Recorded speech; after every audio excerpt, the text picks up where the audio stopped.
Oh, what is the upspeed, everybody, and welcome back to another episode of the GXHockeyCast. We're on episode 129, Nathan MacKinnon, or Retro William Nylander, of my little hockey show where once a week I go through all the major news and what's happenings around the NHL, mainly focusing in on the Leafs and the Flames. Those are my two favorite teams, but I'll be talking about all 32 teams on this podcast, and it's a loaded show.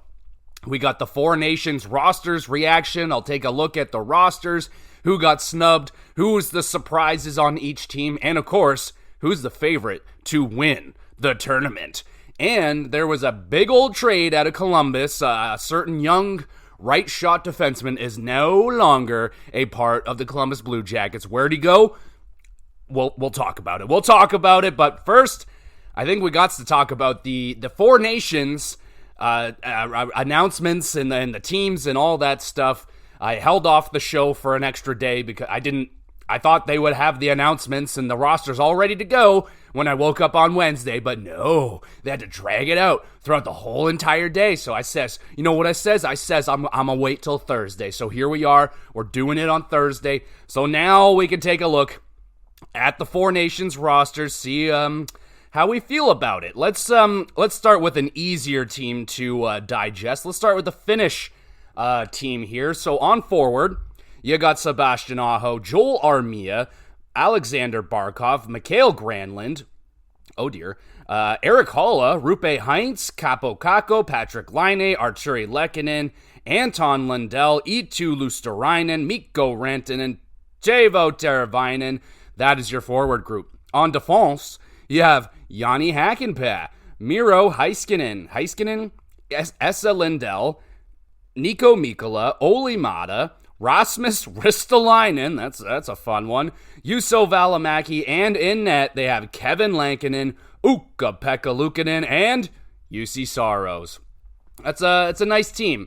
There is a couple of names that stand out to me. Eric Haula, Rasmus Ristolainen stands out a little bit to me. Outside of that, I don't see anybody on here that... Oh, Joel Armia a little bit. Me personally, always kind of been a big fan of Joel Armia. He's just an animal, so I personally like Team Finland's roster looking pretty good right here. 1, 2, 3, 4, 5...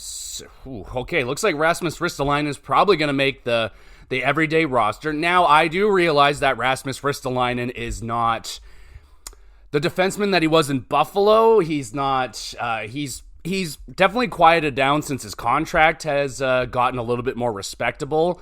But, yeah, you know, I've heard nothing but terrible things about Ristolainen and his defensive capabilities, but maybe that's because he was on Buffalo. Now that he's on Philadelphia with Tortorella and a little bit of a defensive system, he's been better in Philadelphia. But yeah, no, that's an interesting one for sure right there.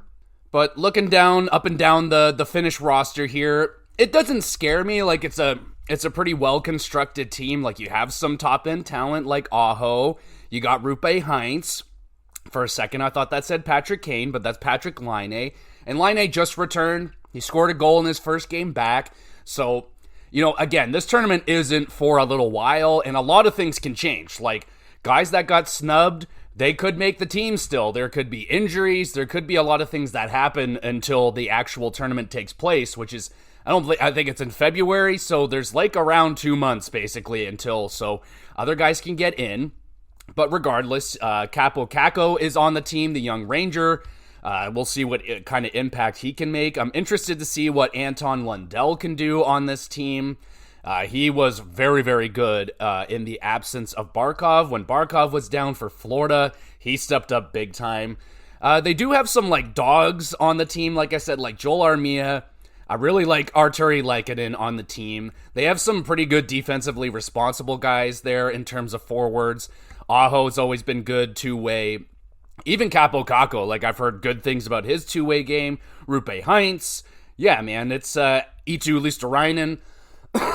And of course, the big superstar, Mikko Rantanen, who has been just shredding up the league. He would get a lot more attention if it wasn't for, you know, those Canadian guys, McKinnon and Makar, kind of overshadowing him. But Mikko Rantanen will be the offensive straw, I would imagine, that stirs the offensive drink of the Finnish team.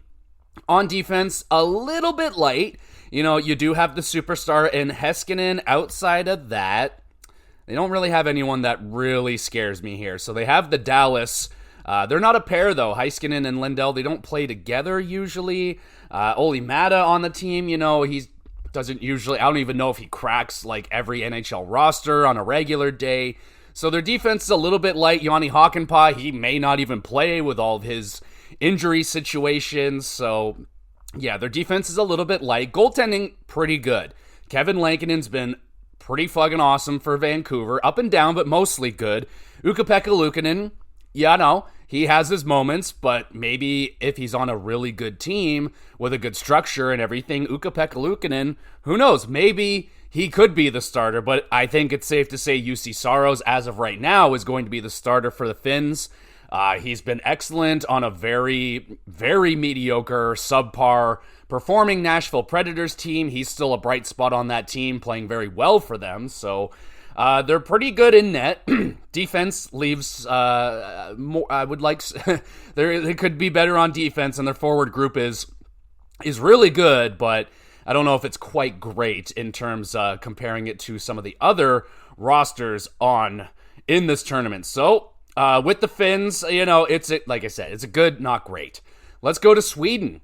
So Sweden, in terms of forwards, they have Philip Forsberg, Adrian Kempe, Joel Eriksson Ek, Gustav Nyquist, Lucas Raymond, Elias Lindholm, Victor Arvidsson, Elias Peterson, Jesper Bratt, William Karlsson, William Nylander, Leo Carlsson, Mika Zibanejad, rounding out their forward group. Defense, Rasmus Andersson, Matthias Ekholm, Jonas Brodin, Rasmus Dahlin, Gustav Forsling, Erik Karlsson, and Victor Hedman. In net, you got Jacob Markstrom, Philip Gustafsson, and Linus Ullmark. That's a nice team right there. Not to be rude to the Finns, but already I'm like, okay, this team pretty fucking stacked right here. Not a lot of guys that I'd be like, they're not even like major parts of their own team. Like Forsberg, star, Adrian Kempe, awesome. Joel Eriksson Ek, underrated. He's had a little bit of an injury-riddled season, but he's a great center. He puts up a lot of shots, usually good for like a 30-30. I like Joel Eriksson Ek. Wouldn't be surprised if he didn't make it there just because of injuries and stuff, but I'm fine with that. Gustav Nyquist, he had a great year last year, struggling with Nashville right now, but yeah, I'm fine with him. Lucas Raymond, young stud, got to get those guys in there. Elias Lindholm, struggling quite a bit with, pretty much since Kachuk and Goudreau, all those guys left, he hasn't really been the same, but Elias Lindholm, still a good two-way center. Then you got the first name that kind of makes me go, okay, I don't know about this one. Victor Arvidsson. He has been struggling mightily with the Edmonton Oilers, trying to find his legs there. And I feel like he's been trying to find his legs for quite a bit, dealing with a lot of injury problems. There's some other players that I would have maybe expected to be on this team. I'm looking at guys in San Jose like Eklund and whoever the other kid is, Eklund and Zetterlund, I think. Either one of those, like some young guys to get in there, I think maybe would have been a better choice over a Victor Arvidsson. You have Elias Pettersson, who is on fucking fire right now, so yeah, definitely got to get him in there.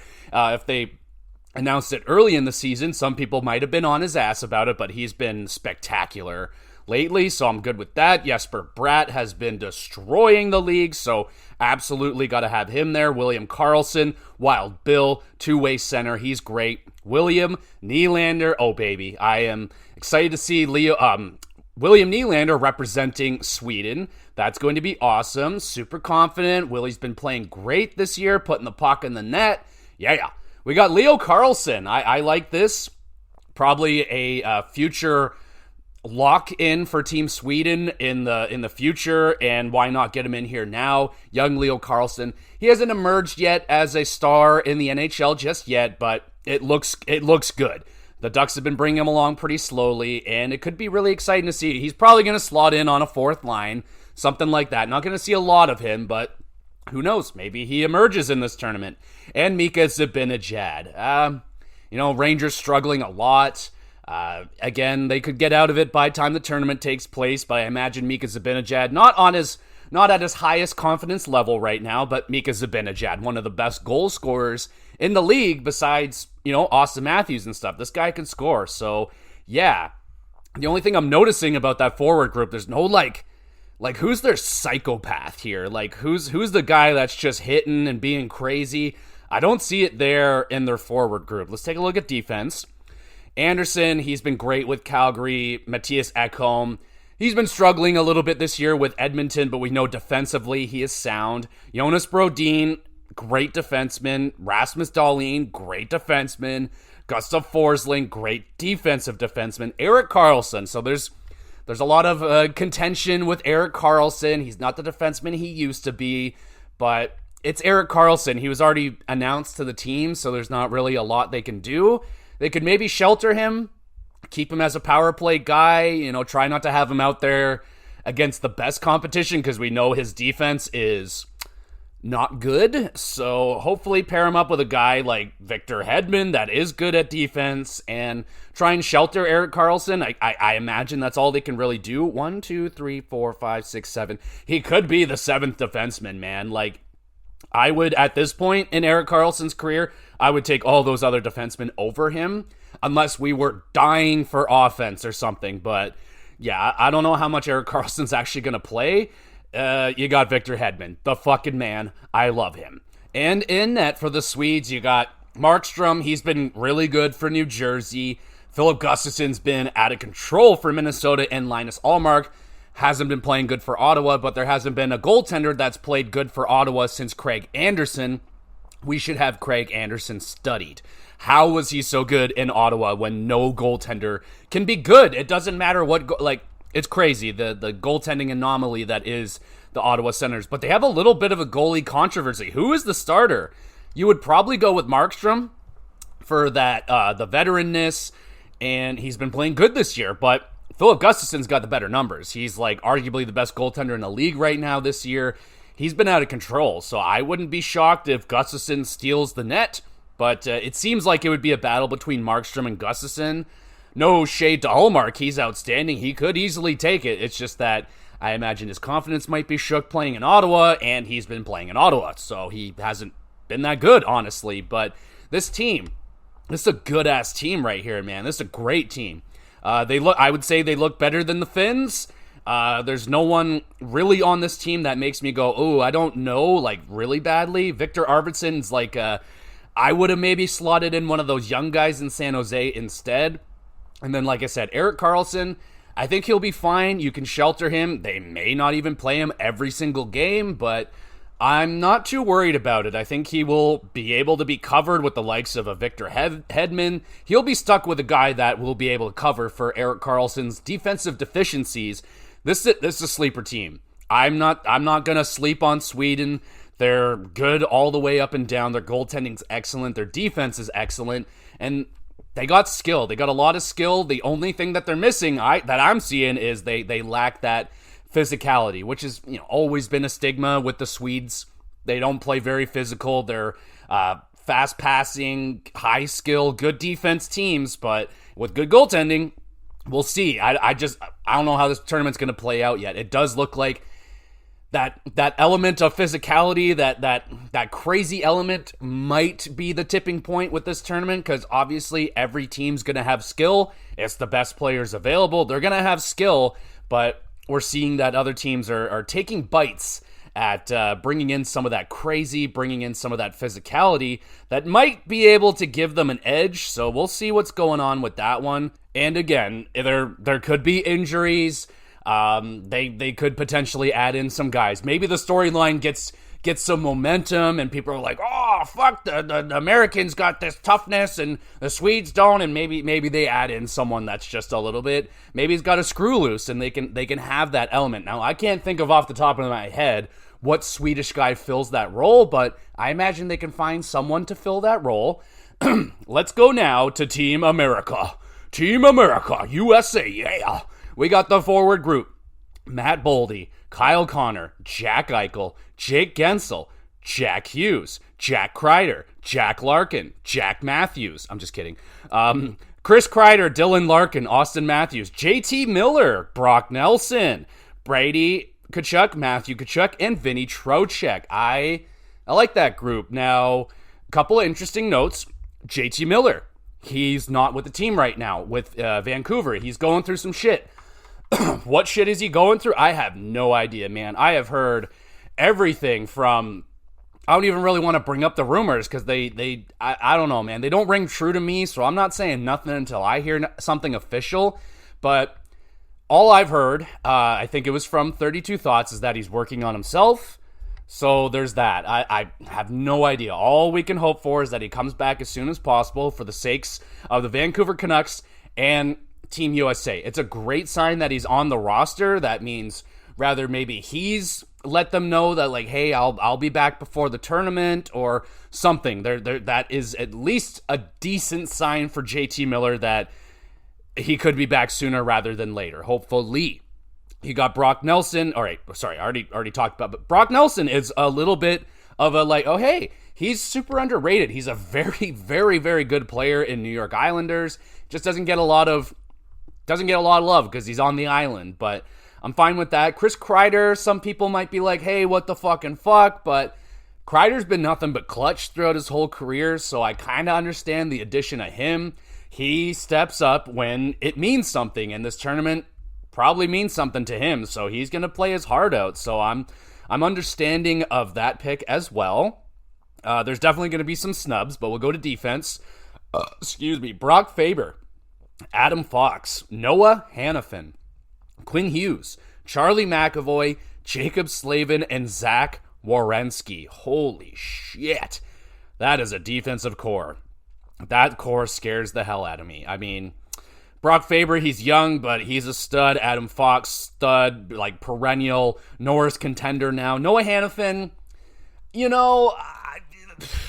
I think I might be underrating him a little bit. Ever since he got to Vegas, all of a sudden he seems to get a lot more appreciation and love as a defenseman than he was in Calgary. Seems pretty under the radar in Calgary. Now all of a sudden, oh hey, I'm on Team USA, like no questions asked. Quinn Hughes, absolute stud. Charlie McAvoy, that is going to be your element of crazy on the back end. Charlie McAvoy's a psycho. He's definitely got a screw loose, and that's going to help the Americans. Jacob Slavin, one of the best defensive defensemen, doesn't take any penalties, and Zach Werenski, he is having arguably his best season of his career right now. He is on fire. So yeah, dude, that is a scary defensive lineup right there. Which guy doesn't even make it into every game? Like I would just pick Noah Hannafin because that's just but they're all great. That is an amazing defensive core. And then goaltending. Oh my goodness. Connor Hellebuck, Jake Ottinger, and Jeremy goddamn Swayman. Oh my lord. That is, that's incredible. That is an amazing trio of goaltending right there, reminiscent of the old Canadian goaltending back in the day when it was like, oh, we got Belfour and Broder and Patrick Waugh and Curtis Joseph and now it's like, oh dear, this is happening for the Americans. That is an unbelievable goaltending group. You would have to believe that Hellebuck has that net, but I could believe any one of those goaltenders could steal it, but it's going to be hella hard to steal it from Hellebuck. So, that is an amazing team right there. There are some snubs. Like, there's no Tage Thompson from Buffalo. Understandable. Like, he is a big body, big brooding power forward. Could help them out on the front end, but again, man, like, there's so many good players here. And again, you have to always take into consideration the injury possibilities where someone could get injured and someone can take their spot. Just because Tage Thompson didn't get named to the team right away doesn't mean he won't make it. And a huge one for Team America is John Carlson not being selected on the blue line. Pretty interesting right there. John Carlson is like, he's an amazing offensive defenseman. He's having a great season this year with the Washington Capitals. Other big name, Cole Caulfield's not on the team. Clayton Keller's not on the team. And choosing guys like Kreider and Brock Nelson over them, is it the biggest? Like, Brock Nelson, I don't know, man. Like, I would take Brock Nelson over Cole Caulfield right now. Clayton Keller, I really like Clayton Keller. again, like, someone's got to not get selected. It's a hard decision. I don't know, man. Like, yeah, it'd be great if these guys were on the team too. They could be. John Carlson's probably the biggest one, but who the fuck do you take off? Like, Noah Hannafin probably, but I don't know, man. Like, I couldn't remove any of those other defensemen. Maybe Brock Faber, just because he's young, one of the younger defensemen, but he's very, very good. It's a great problem to have. I mean, they just have too many amazing players to choose from. Someone's going to get snubbed, but I would say John Carlson, probably veteran, and yeah, it kind of sucks that he's not on the team. We'll see if he ends up making it through injuries or something like that, but this American team scares the hell out of me. That is a very, very good lineup. You have the craziness in Vinny Trocheck, the Tkachuk brothers. JT Miller can bring that as well. Chris Kreider's big, and he's not like scary, but he's big, and dude, this is a big, powerful, scoring team. Like, yeah. And who's leading them? Like, who's the captain of this team? Is it Austin Matthews? Who is it? I don't know. Austin Matthews is in the picture, so I guess he's Team America, Captain America right now, but that's a nasty team. And I can't wait to see what the lineups are going to be. Like, are we going to see Matthews play with a Tkachuk? Is he going to play with, who's he going to play with? I want to know. So that's, that is a very, very, very good looking team right there. I'm scared as a Canadian. So let's look at this Canadian squad. What are we looking at here on forward? We got Sam Bennett, Anthony Cirelli, Sidney Crosby, Brandon Hagel. Holy shit, how many fucking Tampa Bay Lightning are on this team, John Cooper? Seth Jarvis, Travis Konechny, Nathan McKinnon, Brad Marchand, Mitch Marner, Connor McDavid, Braden Point, Sam Reinhart, and Mark Stone round out the forward group.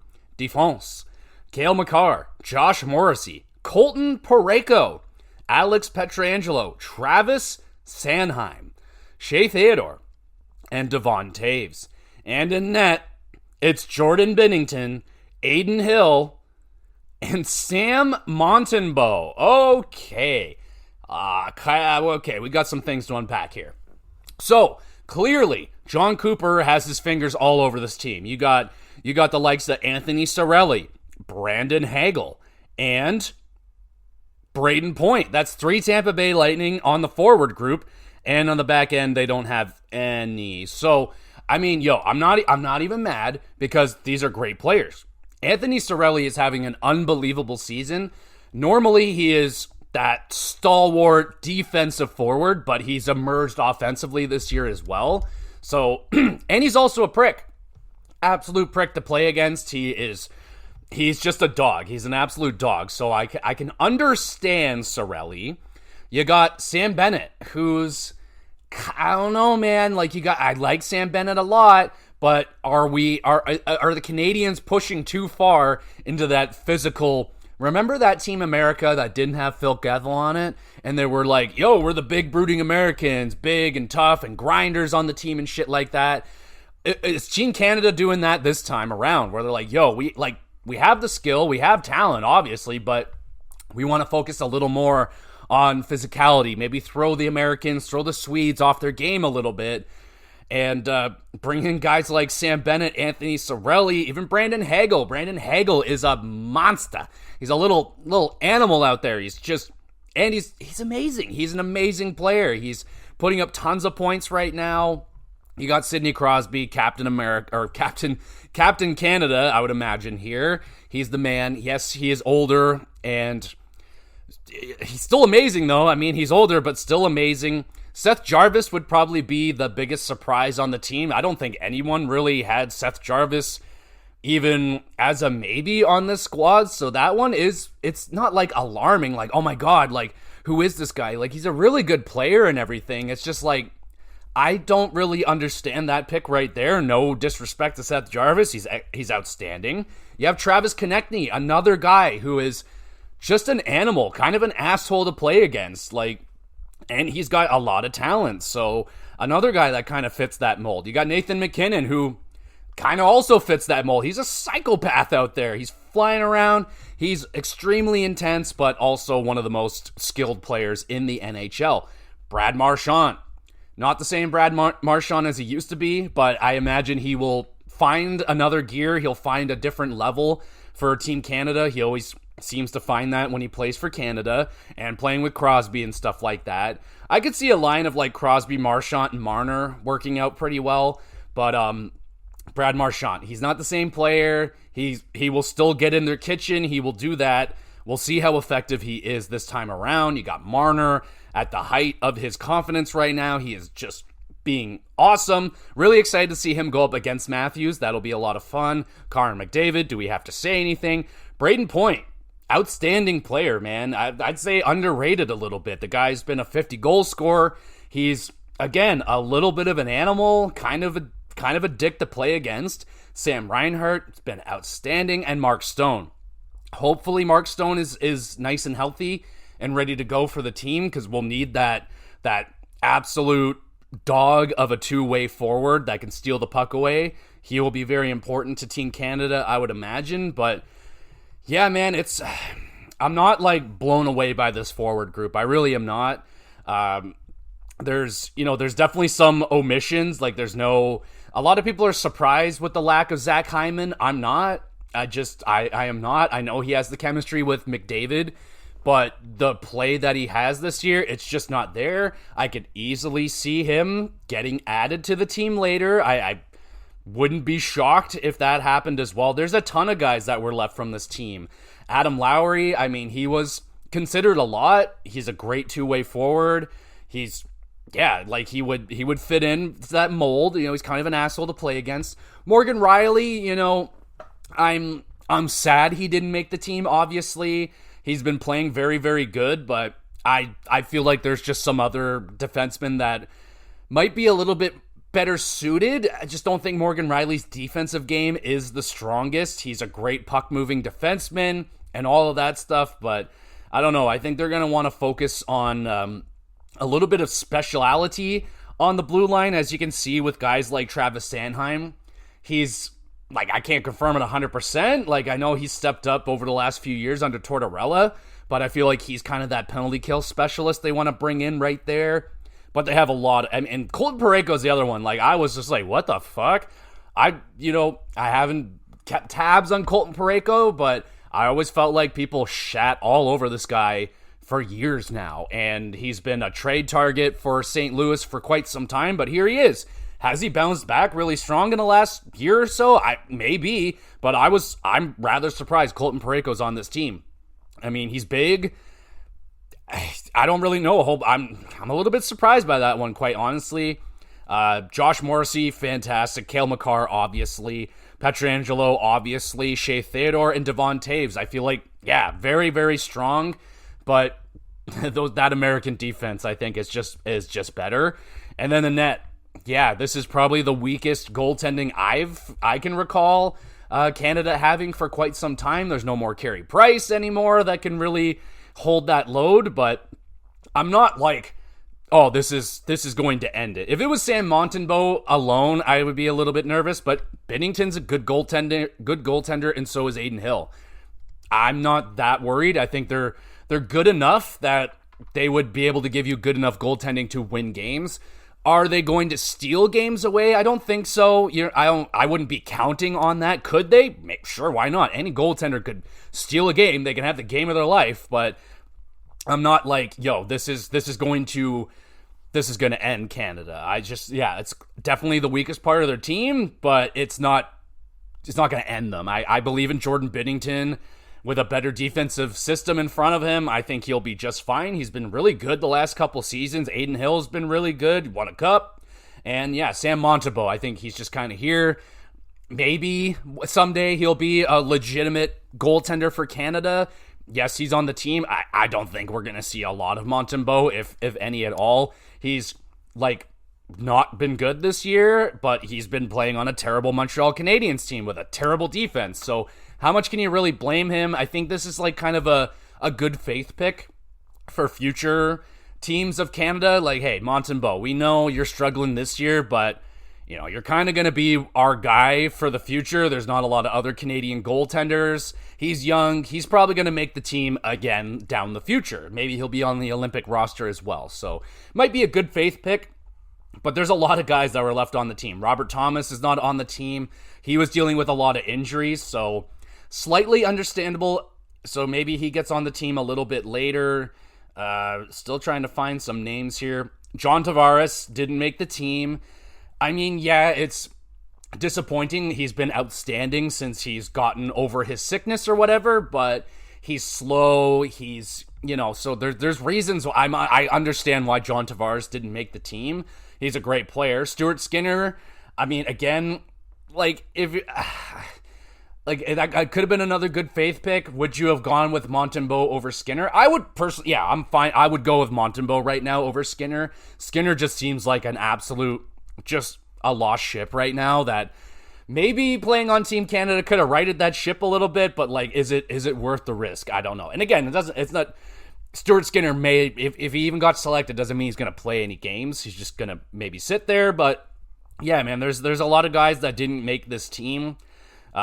Doesn't mean that they're not always going to make it. There's guys that could potentially still make this roster, so it's still quite a ways away. But overall, I think the American team is the team to watch out for in this tournament. They are stacked top to bottom. Forwards are ridiculous, defense is insane, and their goaltenders, all three of them are fucking insane. So there is that. The Canadian team, I'm going to be very interested to see how they're distributed, how they are sent out there. There's a lot of grittiness to the team that they can also bang out goals. So I wonder if they're going to focus more on a physical game, physical defensive structures, and get the goals on the counterattack or something like that. Because I think they're going to have to play very defensively responsible against teams like Sweden and US. There's so much skill on Sweden. They're going to want to watch out, and they may be able to shut that down with the physicality of this Team Canada. There's a lot of guys on there that are not fun to play against, so it could be an interesting team for Canada, but it's not like they're lacking skill. McDavid, Marner, Crosby, McKinnon, they got the skill. Makar's on the back end with Taves, so they have it. I just think they're bringing in more of that physical element than any of the other squads right now, so it's going to be very interesting to see how Canada plays in this tournament. I'm very excited. I am by far more excited to watch this tournament than I am a shitty All-Star weekend. Those have been so pathetic for the last few years. They've just been, I didn't even bother wasting a singular second watching the All-Star stuff last year because it's just so borderline cringy to watch. You just know no one wants to be there. And it's just not fun to watch anymore. The games, it's just shinny hockey. Some of the events that they've done have been semi-fun, but nah, dog, I'm just not feeling the All-Star game. I would much rather have a tournament, and that's what we're doing. So we're going to have ourselves a nice little tournament, get ourselves a little pre-tournament before the Olympics, and yeah, we'll see which guys emerge out of these rosters that could make their way onto the U.S. Olympic roster, the Canadian, all that Olympic rosters and shit like that. So I feel like this is a little bit of a test for some of the teams. Finland, they're pretty tapped out. They don't really have a lot of options like Canada and U.S. Sweden, there's a few extra options, but definitely they don't have the pool to select from like the U.S. and the Canadians. There's way more guys left off of those teams than there was on Sweden and Finland. Was there anyone that was really snubbed on Finland? I don't think so. There's just a lot of guys you're oh wow, that's a seventh defenseman on most teams, but here he is on Team Finland because there's just not that many Finns playing in the NHL right now. But I would have to say US by far looks like the deadliest team. Sweden looks really deadly as well. I would have them right there with Canada. I may even give a slight edge to Sweden just because they have, I don't know, they just look like a more set team, less risky. With the Canada team, it looks like they're trying some new shit on. So we'll see if it pays off or not. John Cooper is an amazing coach. And he's got a lot of his Tampa Bay Lightnings he can rely on. So you would imagine you're probably going to get a good performance out of those Tampa guys. And I think they're going to have a lot of, especially guys like Cirelli and stuff like that. There's going to be a lot of eyes watching that guy. Be okay, who is this guy? A lot of people probably aren't going to be who the fuck is Cirelli? But he's really fucking good. So watch out. We'll see what happens. Let me know what team you think is the most deadly. No shade to the Finns. I think their team is the weakest of the four. It's still a very, very good team. I don't think they're gonna like just get destroyed and not win. I think they could still win some games and stuff. They could shock, and who knows, maybe Saros just steals all the games and wins. But I think it's going to be a really fun tournament. Let me know what you think of the rosters, who's the biggest snub, and all that shit. In terms of snubs, like, I don't know. I don't think it's all that big of a deal. If I don't think John Tavares is losing sleep and crying his whole night away that he didn't make the Four Nations roster. I think he's more focused on the Leafs right now, making the playoffs, and probably honestly more focused on the Olympic roster. Maybe this is a kick in the ass to John Tavares.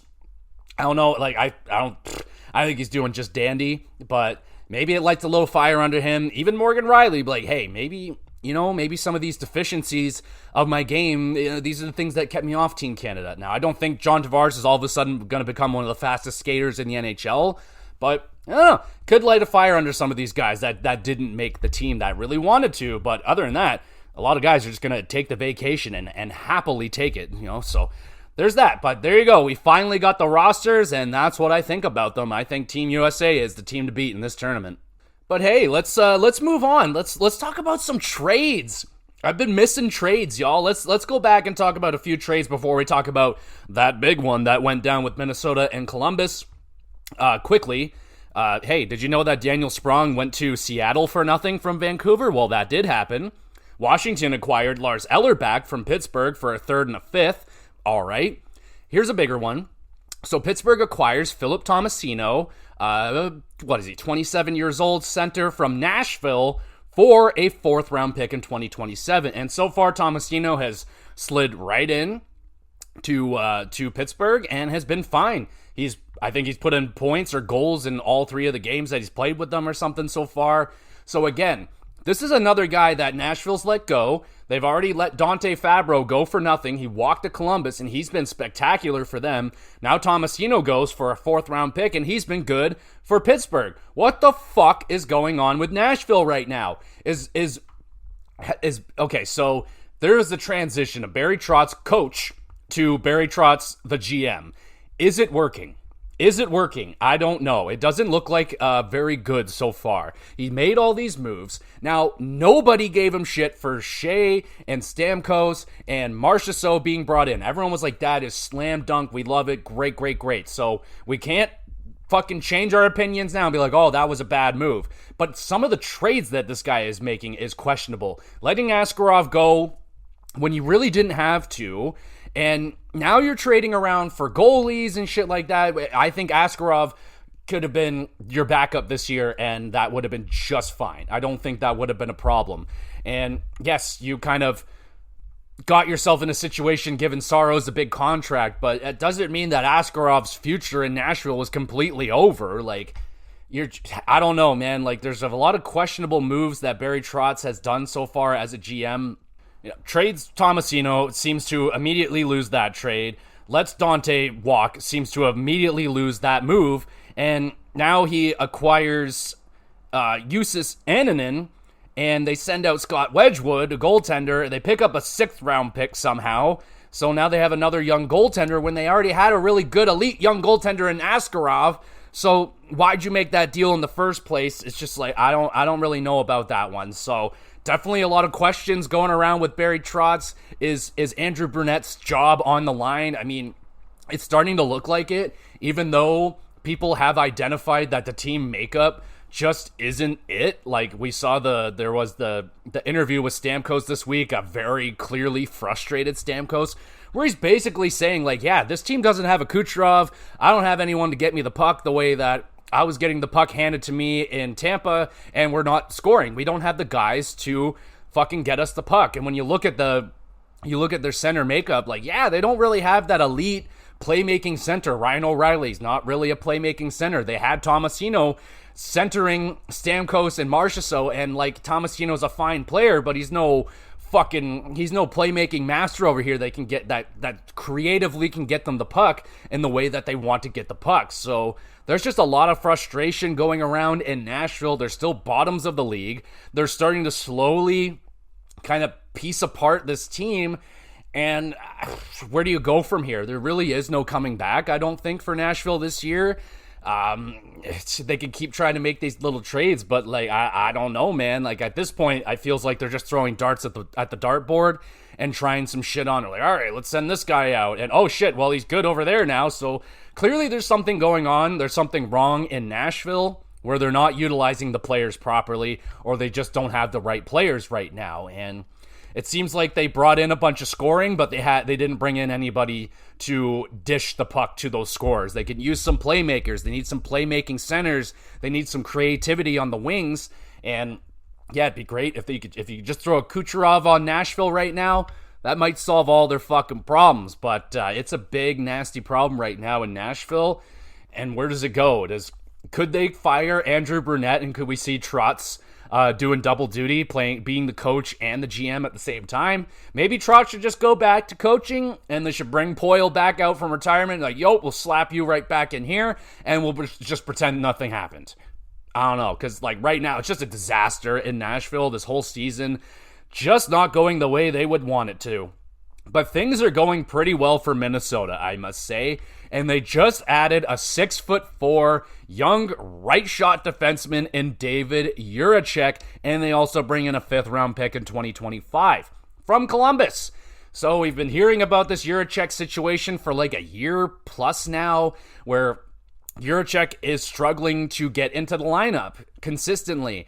And when he does get into the lineup, they barely play him. And he's frustrated. He's like, what the fucking fuck, yo? I'm a 6th overall pick, and you guys just don't believe in me. And it was a different management group that selected Jiricek, and now they got their group that's in there now. And it looks like they don't believe in this kid. They don't like what they see, and they want to move off of him now while his value is very, very, very high. And Minnesota, they've done this before. I completely forgot the fact that they traded for Brock Faber and brought him in. They did not draft him.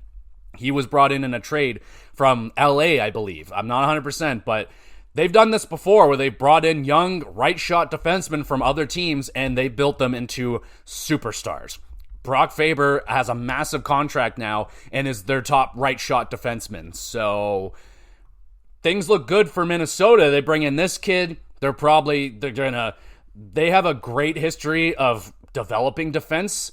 They're probably going to do it again here with David Jiricek, and it's going to be great for Minnesota, and it looks like Columbus doesn't really give a fuck. So on the Minnesota side, they have the opportunity to bring him in, nice sheltered minutes, you're already on a great team, so things are already looking great for Jiricek. I don't know if he's already played or anything by now, but yo, it looks great for the future of Jiricek in the Minnesota Wild. They have a great track record of producing these defensemen. So, yeah, you could have a potential, the next 10, 15 years on the right side of Minnesota being Brock Faber and fucking David Jiricek. Good luck with that one. So we'll see how that one turns out. It's going to take a while.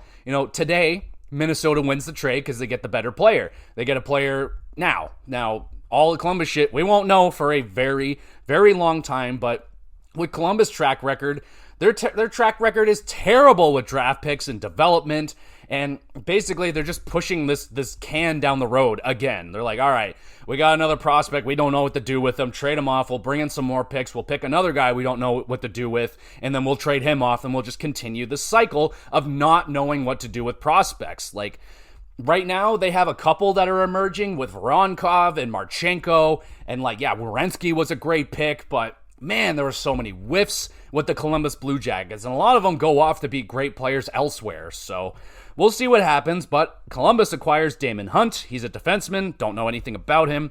A first-round pick in 25, which is protected.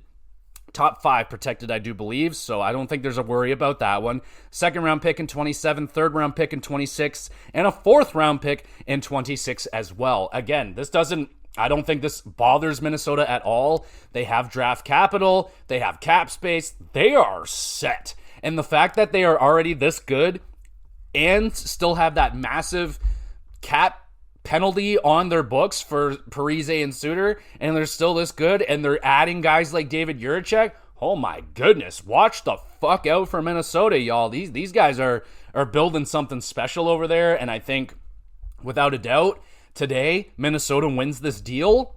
I really can't see the future of Columbus winning this deal in any way, shape, or form. Even if they get a top 10 pick out of that first round, they will probably miss. That's just my opinion. So great work for Minnesota. Bill Guerin, you just continue to crush it, and that's a well-done trade right there from Minnesota. So good work.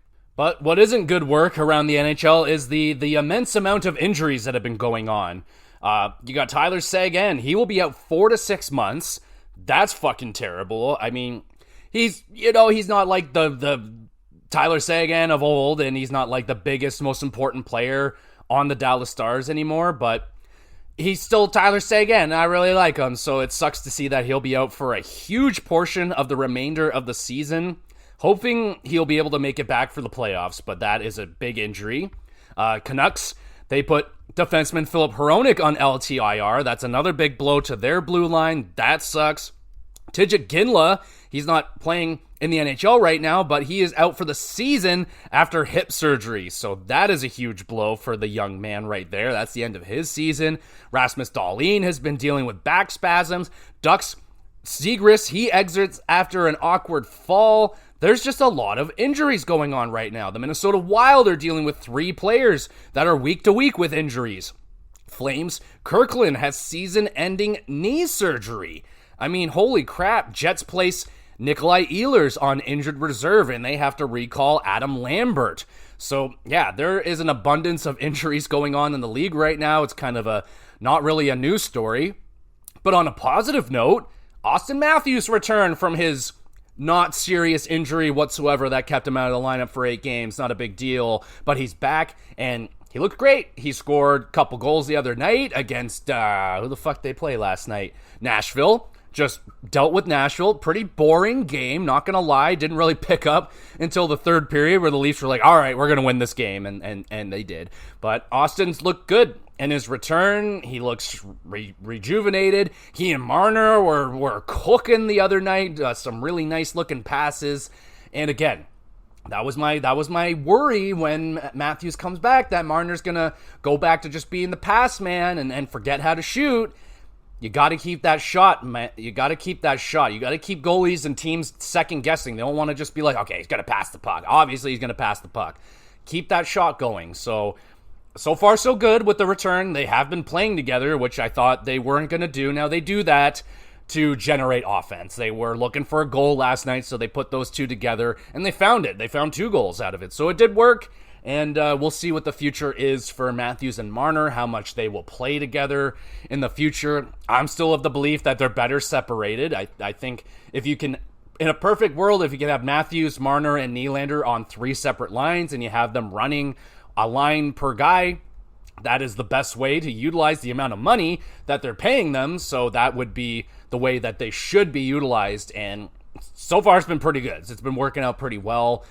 It does kind of suck that Tanev was left off of Team Canada. Like, if you're going to put in a specialist, why not put in arguably the best defensive defenseman in the league right now in Brandon Tanev? The guy blocks everything. He is so defensively responsible, amazing on penalty kills. Like, if you're going to have a guy like, I mean, yes, Sanheim's got more offensive upside than Tanev, but if you're looking for like the most defensive specialist in the league, who better than Chris Tanev? I might have been calling him Brandon Tanev all year. My apologies, but it's Chris. It's Chris Tanev, and yeah, I would have liked to see him on Team Canada. Just, it would have been a really nice nod for Chris Tanev. I would have really appreciated that one, but hey, there's still an opportunity. The door is not completely closed. We're still quite a ways away from the actual tournament taking place.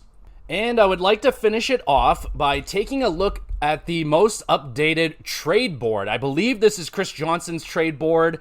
So we're going to take a look at the names that are most likely to be on the move this season. We start at number 1 with Ivan Provorov, which again makes me question, why did you trade Juracek? If you want to move off a defenseman on your blue line, move off of Provorov, move off of the fucking guys that you want to move off of, and put Juracek in a lineup, but it's too fucking late now, so alright.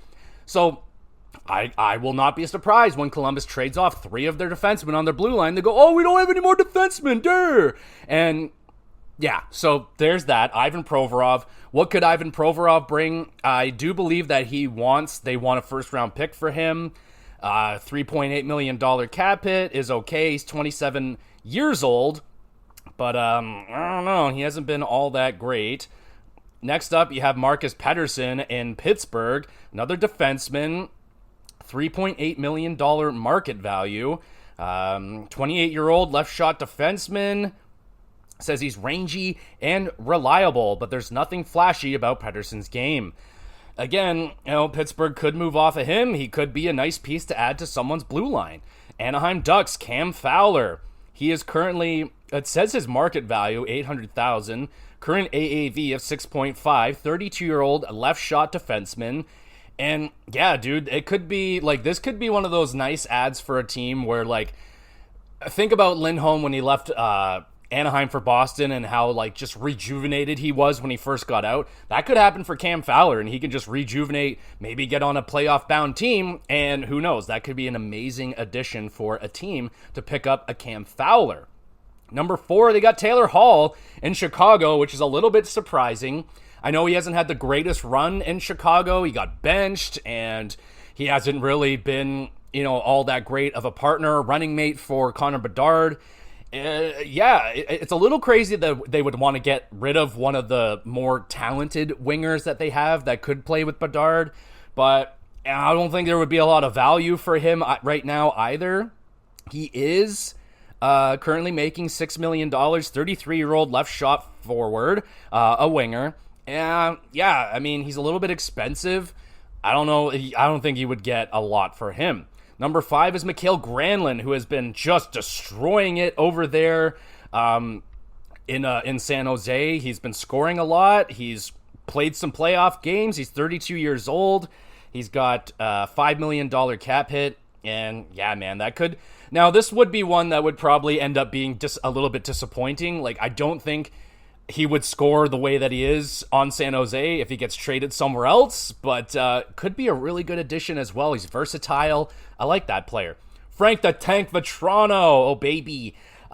He scored 37 goals last year. He's not scoring on that pace this year. $3.65 million on the cap, 30 years old. Be a good winger for somebody if he can find that goal-scoring touch again. Not the biggest cap hit there either, so... There could be a team very interested. I know there was a lot of speculation on him last year to get traded. Didn't quite happen. And then you got another Duck here, Trevor Zegras, which is again, he's, the flair on this guy has definitely fallen off a bit. He's been on the trade market for quite some time.